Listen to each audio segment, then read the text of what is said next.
नमस्कार दोस्तों, आपका हमारे चैनल पर फिर से स्वागत है। दोस्तों, आज की ये कहानी है वृंदावन की, जहाँ जन्म हुआ था भगवान मुरलीधर श्री कृष्ण का। भगवान श्री कृष्ण ने यहाँ बुराइयों की समाप्ति एवं सत्य और मानवता की स्थापना करने के लिए अवतार लिया था। आइए पूरी कहानी जानते हैं। उससे पहले आप हमारे चैनल मंथन कहानी ग्रंथों की को सब्सक्राइब कर लीजिए और घंटी का आइकन जरूर दबा दीजिए। और आप हमें इंस्टाग्राम पर भी फॉलो कर सकते हैं। बरसात का सुहावना मौसम था। आसमान में बादल छाए हुए थे। सारे वृंदावनवासी इंद्रोत्सव की तैयारी में लगे हुए थे।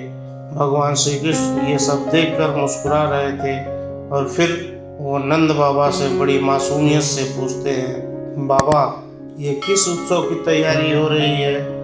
ये इंद्रोत्सव की तैयारी हो रही है कान्हा, नंद बाबा बताए। श्री कृष्ण ने फिर पूछा, हम इंद्र की पूजा क्यों करते हैं बाबा? इंद्र बारिश के देवता हैं और इस बरस उनकी कृपा से हमारी फसलें बहुत अच्छी हुई हैं, तो हम लोग उनका धन्यवाद देना चाहते हैं, नंद बाबा ने कान्हा से कहा। यह सुनकर कान्हा मुस्कुराए और बोले, अच्छा ये बात है, लेकिन बाबा, वृंदावन में बारिश इंद्र ने गोवर्धन पर्वत की वजह से होती है। यह सुनकर पास से गुजरते हुए गोपी रुककर दोनों की बातें सुनने लगे। नंद बाबा कृष्ण को देखे और बोले, अच्छा जरा हमें भी बताओ कैसे?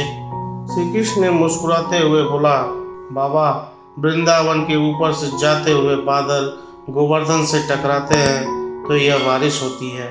यह सुनकर नंद बाबा और सारे गोपी आश्चर्य से श्री कृष्ण को देखने लगे, क्योंकि उन्होंने ऐसी बात अपने जीवन में पहली बार सुनी। श्री कृष्ण ने फिर कहा, हाँ बाबा, गोवर्धन ही है जो हमें जड़ी बूटी देता है, हमें स्वच्छ हवा देता है और हमारी गायों को हरी घास देता है, जिससे हमारी गाय शहद से भी मीठा दूध देती हैं।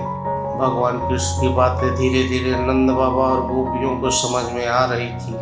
कान्हा की बातें सुनकर सारे वृंदावनवासी इस बरस गोवर्धन की पूजा करने के लिए तैयार हो गए। सब लोग खुश थे, लेकिन नंद बाबा के मन में यह डर था कि इंद्रदेव नाराज हो जाएंगे, और उनका ये डर सच साबित हुआ। ऊपर आसमान में इंद्र ये सारी बातें गुस्से से सुन रहे थे।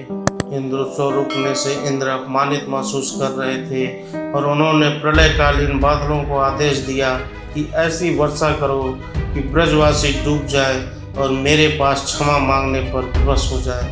अपने स्वामी की आज्ञा पाकर बादलों ने भयंकर गर्जन करते हुए वृंदावन को चारों तरफ से घेर लिया। वृंदावन में दोपहर का समय था, लेकिन पूरा गांव घोर अंधकार में डूबा हुआ था। लोगों ने ऐसा दिन अपने जीवन में आज तक कभी नहीं देखा था, लेकिन आश्चर्य की बात तो ये थी कि वो बादल बरस नहीं रहे थे। लोगों की घबराई हुई आवाज़ सुनकर श्री कृष्ण जैसे ही घर से बाहर आए, बादलों ने कान फाड़ने वाला गर्जन किया और चारों तरफ बरसने लगी। ऐसा लग रहा था जैसे उसे कान्हा के आने का इंतजार कर रहे थे। जान बचाओ, भागो कहते हुए गांव वाले भगवान श्री कृष्ण की तरफ भागकर आने लगे, लेकिन उस समय वृंदावन में भागना भी कठिन हो रहा था। बारिश जोर जोर से उनके चेहरे पर थप्पड़ जैसे गिर रही थी। क्रूर बादल, चमकती हुई बिजली और कान फाड़ देने वाले गर्जन से उन्हें और डरा रहे थे। नंद बाबा प्रजा की पीड़ा को देखकर भगवान श्री कृष्ण से बोले, तुमने देखा पुत्र, ये कोई साधारण बरसात नहीं है, ये इंद्र के अपमान का फल है। नंद बाबा की बात सुनकर कान्हा ने मुस्कुराते हुए अपना सिर आसमान की ओर उठाया और बोले, अरे इंद्र, तुम घमंड में चूर हो। मैं तुम्हारा इरादा समझता हूँ। तुम मुझे सबक सिखाना चाहते हो, लेकिन उससे पहले तुम्हें एक सबक सीखना पड़ेगा और जल्द ही मैं तुम्हारा घमंड चूर चूर कर दूंगा। उसके बाद कान्हा ने नंद बाबा और ब्रजवासियों को देखा और आश्वासन देते हुए बोले, जैसे गोवर्धन आज तक हमारी मदद करते आया है, वैसे ही आज भी हमारी मदद गोवर्धन ही करेगा।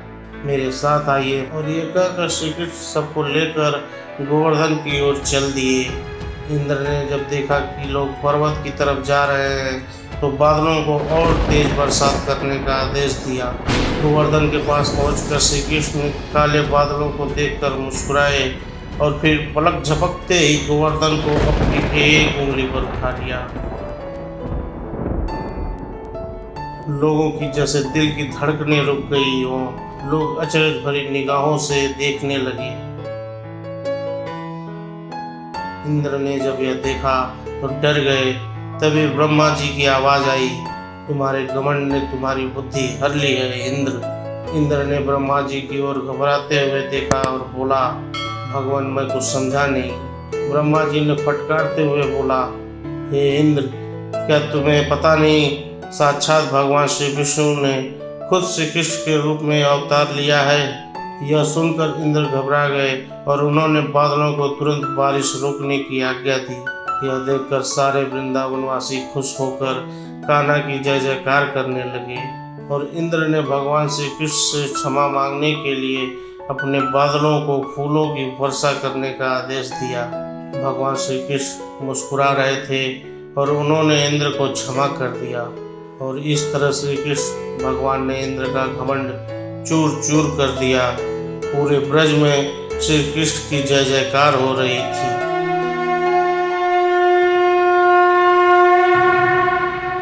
आज के लिए बस इतना ही। हम कल फिर आएंगे नया अध्याय लेकर। यह अध्याय आपको कैसा लगा हमें हमारे कमेंट बॉक्स में जरूर बताइए। हमारे चैनल को सब्सक्राइब करिए और घंटी का आइकन दबाइए और अपने दोस्तों को शेयर करिए। धर्म की जय हो, अधर्म का नाश हो। जय श्री राम।